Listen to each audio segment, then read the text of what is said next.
Bruce Cheaney here. I've got a pair of man's heel bands right here.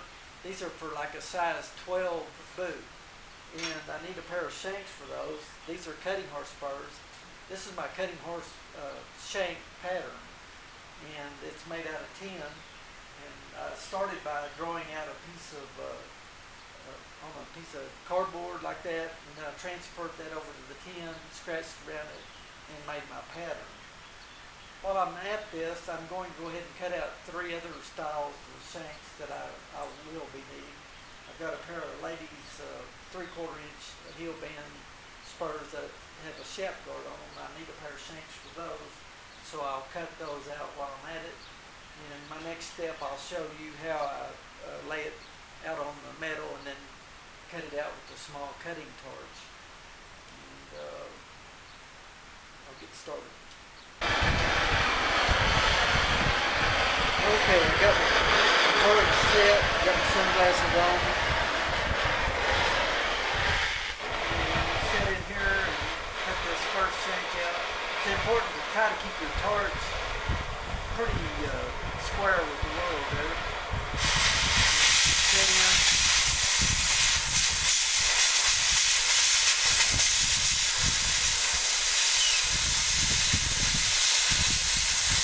Wait yourself so you can do some good work there.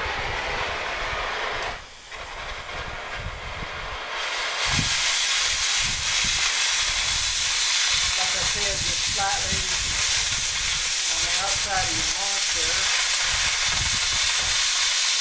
You'll probably cut up some metal before you really get the match to this.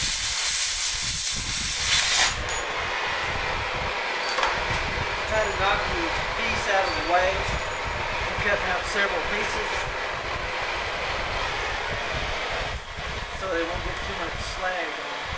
Take a little extra work to knock that off.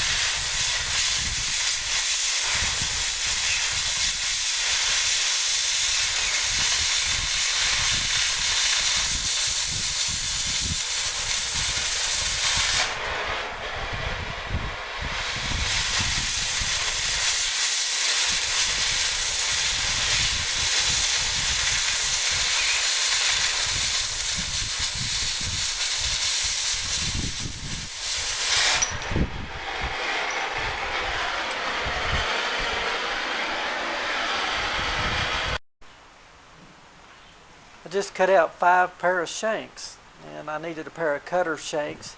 This is the tin pattern that I've got there. What I'll do now is belt sand that with an 80 grit belt on both sides there, clean that up, and then I'll use the Starrett layout die, daub a thin coat on there, let that dry and set up good, and then I'll use a scribe or a sharp awl to mark around the tin pattern or the cardboard pattern, whichever I'm using at the time.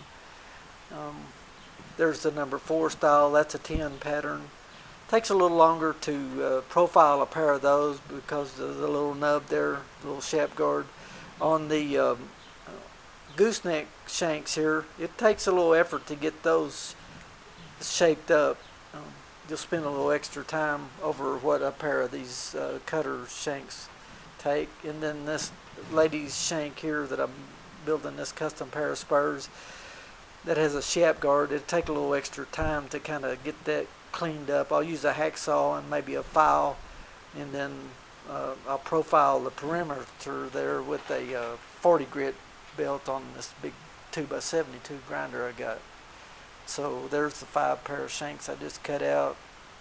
There's the heel bands for the men's cutting horse spurs.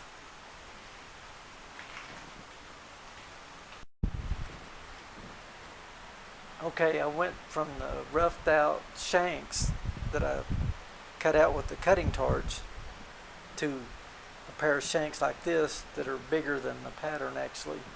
I used the layout die there to put a coat of blue on there. Then I used my tin pattern to scribe around. Here's the scribe that I used. Scribed around there real good. And then I profiled a pair of shanks. I did each one individually. ended up with the cutting horse shank that looks like this. I'm real pleased with the way they turned out. I've got a heavy bevel at the front where it attaches to the back, the heel band of the spur. In fact, I've got the heel band of the spur in the jig itself, and I have the shank tree holding the spur shank in the center right where I want it. I've got it propped up in the back, the right dimensions, and then I've got it shimmed underneath in the front. What I'll do right now is use my Miller Sinker Wave TIG welder. It's a 250DX, and I'll TIG weld these shanks on. I'll start at the top, I'll run a bead across the top, let that cool off a little bit, then I'll take everything loose, pull the spur out of the jig, turn it upside down on the bench, and run a bead across the bottom of the shank, and that will keep it from raising up. Sometimes when you go to the second spur, and after you tack it to the top, you'll want to go to the anvil and make sure your spurs, the shanks, are at the same height. You can make an adjustment on the second one, and you weld to make sure the shanks are the same height. Then after I get the top and the bottom tacked, I'll put the spur up on the bench here sideways, run the bead down one side, flip it over, and run it the other way.